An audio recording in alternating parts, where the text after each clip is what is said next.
দেখো এই ভিডিওর মধ্যে নাম্বার 3 যেটা আছে এক্সাম্পলে এটা করিয়ে দেব। তো দেখো ফার্স্টে কি আছে, following particulars related to Ahmedabad branch for the year ended 31st March 2008 you are required to prepare the necessary account in the books of Bombay HO, মানে হেড অফিসের কথা বলছে। পার্টিকুলার্স এখানে ওপেনিং ব্যালেন্স দিয়ে দিয়েছে কার, petty cash at branch, stock at branch, debtors at branch, এগুলির opening balance দিয়ে দিয়েছে। দেন দেখো কি আছে, transaction during the year, goods send to branch কত আছে 3,78,000, goods return by the branch 3,000, আর এখান দিয়ে তোমার ক্যাশ সেলস দিয়ে দিয়েছে, কালেকশন ফ্রম ডেটার্সও দিয়ে দিয়েছে। ঠিক আছে, এগুলি অলরেডি দিয়ে দিয়েছে। আর চেক সেন্ড টু ব্রাঞ্চ যেটা হলো তোমার এক্সপেন্সের পার্ট, এই যে স্যালারিজ, রেন্ট, পিটি ক্যাশ এগুলি সব হলো কি এক্সপেন্সের পার্ট। আর এখানে ক্লোজিং ব্যালেন্স দিয়ে দিয়েছে, হ্যাঁ ক্লোজিং ব্যালেন্স দিয়ে দিয়েছে পিটি ক্যাশ আর স্টক এট ব্রাঞ্চের। তো এখন আমরা কি করব, in the books of head office branch account করব। ঠিক আছে, তো দেখো এটা হলো সলিউশনটা। তো ফার্স্ট অফ অল আমরা লিখব ওপেনিং ব্যালেন্স। ওপেনিং ব্যালেন্স কার দিয়ে দিয়েছে, অ্যাসেটের দিয়ে দিয়েছে, পিটি ক্যাশ, স্টক, ডেটার্স এইগুলি দিয়ে দিয়েছে। তো পিটি ক্যাশ কি আছে, পিটি ক্যাশ আছে তোমার 450, তারপরে স্টক আছে 22,500, আর ডেটার্স দিয়ে দিয়েছে কত 45,000। ঠিক আছে, এখন এগুলি দেওয়ার পর এখানে দেখো কি আছে, গুডস সেন্ড টু ব্রাঞ্চ 3,78,000, এই যে গুডস সেন্ড টু ব্রাঞ্চ এটা আসবে ডেবিট দিকে 3,78,000। ওকে, আর এখানে আসবে তোমার এখানে যে এক্সপেন্সগুলি আছে, যে মানে ব্রাঞ্চের দ্বারা যে এক্সপেন্সগুলি হবে, কী কী এক্সপেন্সগুলি এখানে আছে, ফর স্যালারিস আছে, রেন্ট আছে, পিটি ক্যাশ আছে। দেখো দেখো তাহলে এখানে এক্সপেন্স আছে 1,650 পিটি ক্যাশ, স্যালারিস আছে 13,500, আর রেন্ট আছে। আর তো এখানে কিছু নেই।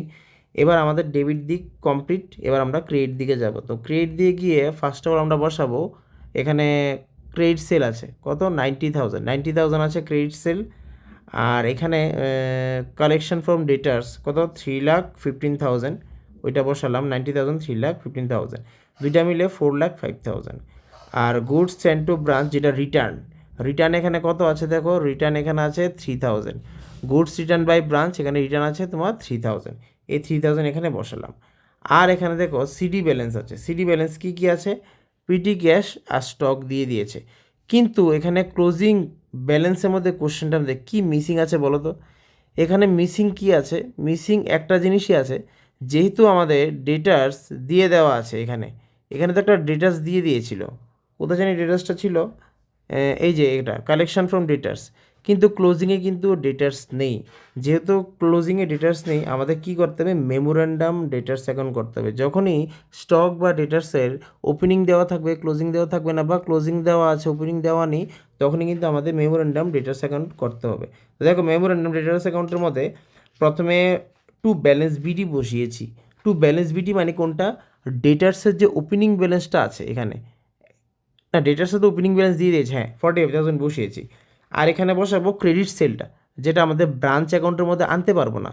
এই ক্রেডিট সেলটা কী করবো আমরা, মেমোরেন্ডামের মধ্যে আনবো। তার জন্য এখানে ক্রেডিট সেলটা এখানে মেমোরেন্ডামের মধ্যে বসিয়ে দিয়েছি, কত হয়েছে 3,87,000।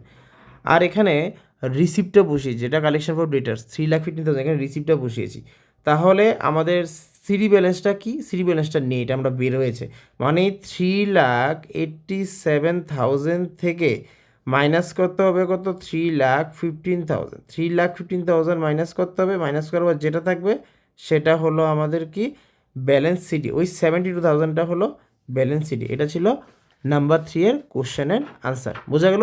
নেক্সট আমি করাচ্ছি নাম্বার 4। দেখো এখানে আরেকটা কোশ্চেন আছে, যেটা হলো from the following particulars relating to daily branch for the year ended December 31, 1988 prepare the branch account in the books of head office। এখানে stock on branch opening date দিয়ে দিয়েছে, মানে অ্যাসেটসের, ঠিক আছে অ্যাসেটসের একটা ওপেনিং ডেট দিয়ে দিয়েছে, ডেটার্সেরও সেম ওপেনিং ডেট দিয়ে দিয়েছে, পিটি ক্যাশেরও ওপেনিং ডেট দিয়ে দিয়েছে। তো দেখো সলিউশন ওদের প্রথমেই তো আমাদের বিগিনিংটা বসাতে হয়, মানে ব্যালেন্স বিডি।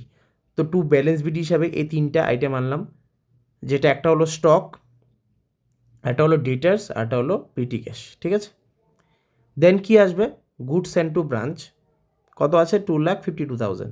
তো এই তিনটে অ্যামাউন্ট বসাবো, 2,52,000 বসিয়ে দিলাম। দেন কি আসবে? এক্সপেন্স। ব্রাঞ্চ থেকে যে এক্সপেন্সগুলো আসবে, কি কি আসবে? স্যালারিজ আসবে, রেন্ট আসবে, প্রিটি ক্যাশ। এই যে স্যালারিজ, রেন্ট, প্রিটি ক্যাশ, এই যে স্যালারি, রেন্ট, প্রিটি ক্যাশ, এইগুলি হলো পুরো এক্সপেন্সের পার্টটা এখানে নিয়ে আসলাম, বাস শেষ, আর কিছু নেই। অপোজিট ক্রেডিট দিকে কি আসবে? Cash sales. ক্যাশ সেলস আছে, কত আছে ক্যাশ সেলস? 60,000। এই যে দেখো 60,000 ক্যাশ সেলস, 60,000 এই যে ক্যাশ সেলস। দেন কি আসবে? রিসিভ ফ্রম ডেটার্স, এটা 2,10,000, দুইটা অ্যাড করলে 2,70,000। আর গুডস সেন্ড টু ব্রাঞ্চ এখানে আছে 2,000, এই যে গুডস যেটা রিটার্ন আর কি, ব্রাঞ্চের দ্বারা যেটা রিটার্ন হয় 2,000। আর আসবে ব্যালেন্স, এখানে অ্যাসেটসের যে পার্টটা আছে ব্যালেন্স সিডি, ব্যালেন্স সিডি যেটা কি কি? ব্রাঞ্চ স্টক, ডেটার্স, প্রিটি ক্যাশ, এই যে এখানে আছে ডেটার্স, প্রিটি ক্যাশ, আর হলো ব্রাঞ্চ স্টক। ঠিক আছে, তো দেখো এই তিনটে আইটেম এখানে চলে আসলো। তারপর ক্রেডিট দিকটা টোটাল করে ফেলবো। ক্রেডিট দিয়ে টোটাল করার পর কত আসলো? 3,45,200। এখান থেকে এই দিকগুলি মাইনাস করবো, করার পর কি আসবে? প্রফিট, যেটা জেনারেল পিএল অ্যাকাউন্ট, কত আসলো? 36,000 সামথিং এরকম, 36,300 মতন সামথিং এরকম। তো আমার অঙ্কটা কারেক্ট। ওকে।